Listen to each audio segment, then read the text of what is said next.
It's Mike Towler. I'm the current chair of the TCF Industry Council. Minister, I'm very pleased to hear that Saud has shared with you that the interest rates are coming down.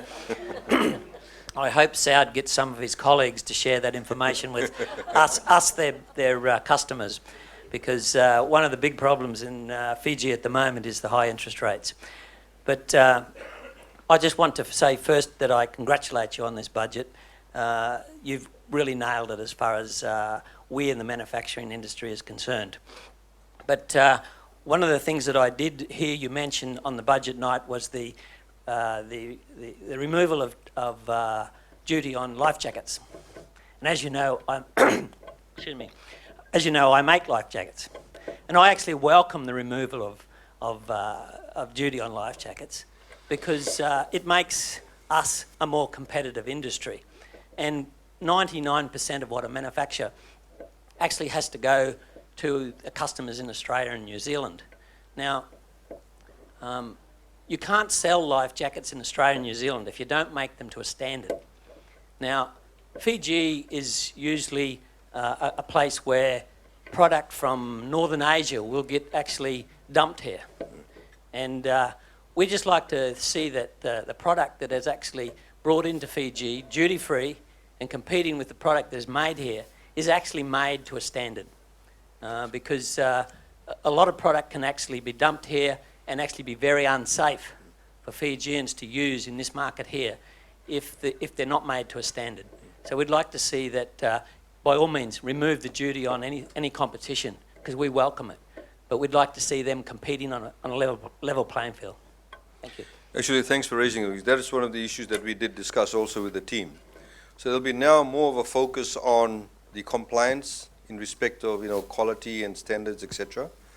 Because you're saying, hang on, it's zero rated, but you can actually, but you must bring these kind of products at a specific or safety level. In your case, for example, similarly with importation of various food items, again there needs to be particular standards met.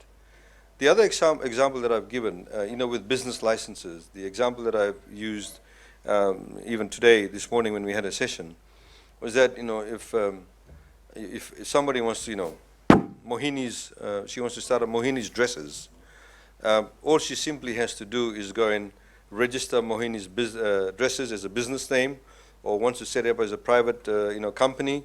She does that. Then she just goes and rents a building or a space in a building and starts a shop and starts trading. No need for a business license. All she has to do is pay her taxes and get a TIN number. Simple. But if Mohini decides to set up Mohini's fish and chips, she obviously has to tick the regulatory box of the health officials. So the focus will be not on whether you've got the business license and where you've given us the $15 for the business license. Focus will be only on those businesses that need to meet this regulatory compliance issue. So same thing with the imported products. Now the focus is going to shift. You're not going to wrangle over the tariff rates, etc. You talked about interest rates. I just want to show you some of the things that we are doing with the financial sector also, and the kind of collaboration that's taking place behind the scenes. Let me just sort of preface that before I ask Shiri to actually comment on that. Let me just preface that by saying that traditionally when we have borrowed, all governments borrow to fund their deficits, we have traditionally borrowed about 70% of our debt is from onshore, 30% offshore, obviously because we don't want foreign currency exposure, and you have a lot more ability to sort of calculate your debt because you're not subject to foreign currency changes. This time around, of course, in order to preserve the already high levels of reserve that we have, but to preserve that because we actually don't know what's going to happen. We don't know, nobody can tell us, put their hand on their heart, that in 2 weeks' time there's not going to be a fourth break or there's some mutation of this particular virus. Nobody knows. So we could be in for the long haul. Who knows? But so there are certain measures we have put in place.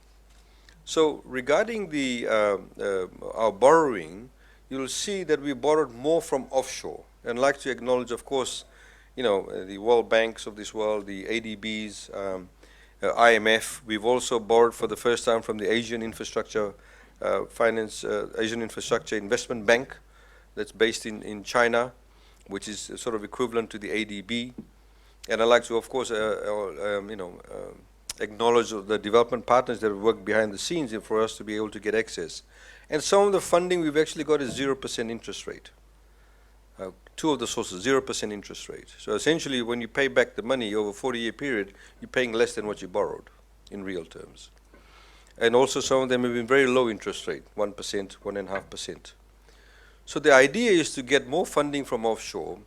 You're putting more money supply onto your domestic market. And so that also will mean that there'll be a need for the market to reduce the interest rate also.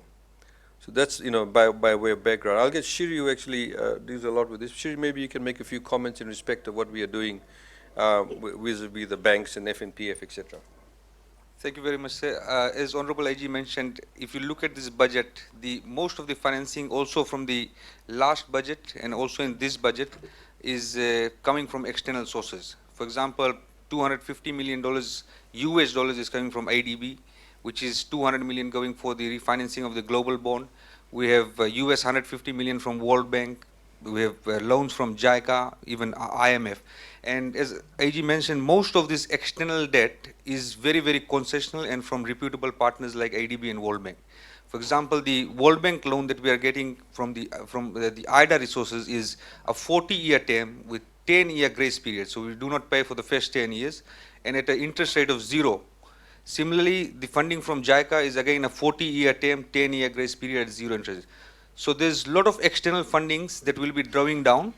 And we also have US $100 million in our offshore sinking fund, which we'll be getting into Fiji. So in the couple of months in the next financial year, we'll be getting over US $600 million into Fiji, equivalent to over $1.2 billion. So that's going to add to the liquidity situation and drive down interest rates. In terms of the last 6 to 7 months, we have seen interest rates coming down quite rapidly in terms of government borrowings. So in terms of our long-term debt financing from FNPF, for example, before 20-year bonds, we would borrow at 7.25%. Now it has come down to 6.4. Similarly, I think with our discussion with the market, with the signaling with all the commercial banks who are very active in the short-term treasury bill market, they have also been bringing down the rates. For example, 12 months, 365 days treasury bills we used to borrow previously around 4%. Now it has come down to the 3%. 3 months is going down close to 1%. So similarly, given that government bonds are risk-free, the rates have been really diving down. And with the rates, with the foreign exchange that we are going to get over in the next few months is going to add to the liquidity and overall bring down the interest rates, provided the credit risk come down. So, just linked to that also, one of the incentives we, for example, announced is the private sector get into subdivision of lots. So not only is the costs incurred is wholly 100% tax deductible, but also you get various equipment or supplies you need 0 rated. Any profits earned from the subdivision is also tax-free. So we are actually essentially saying that we need more lots available because we need to increase the supply of homes in Fiji. Many of the people who work for you don't actually own a home. Some of them would be doing some fairly, what may be called middle management jobs, but they're probably living on top of a mangrove. That's the reality. So we need to increase the supply of homes in Fiji, ownership of homes. That's incredibly important for us. We are currently working with IFC to look at some public-private partnerships in respect of, for example, getting strata title apartments, because psychologically people in Fiji, when you say you've got to own a home, they think of a block of land and a building in the middle of the land. But we have to change the way that we view home ownership, which is, strata title home ownership by way of flats, which is what, most countries actually have now. So those are the types of things that we are trying to incentivize. Similarly, for example, if you are going to build a building for government, we, for example, believe that there's an opportunity to build a nice, office complex for government offices in Lautoka. It's the second largest city. There's a lot of government offices strewn across Lautoka city. We're going to put it under one structure. So if you win the tender, apart from government sort of saying that we'll rent for X number of years, any profits earned from that is again tax exempt. Because we are looking at, you know, increasing construction, the appetite for people to build. And this is the one way of incentivizing them also.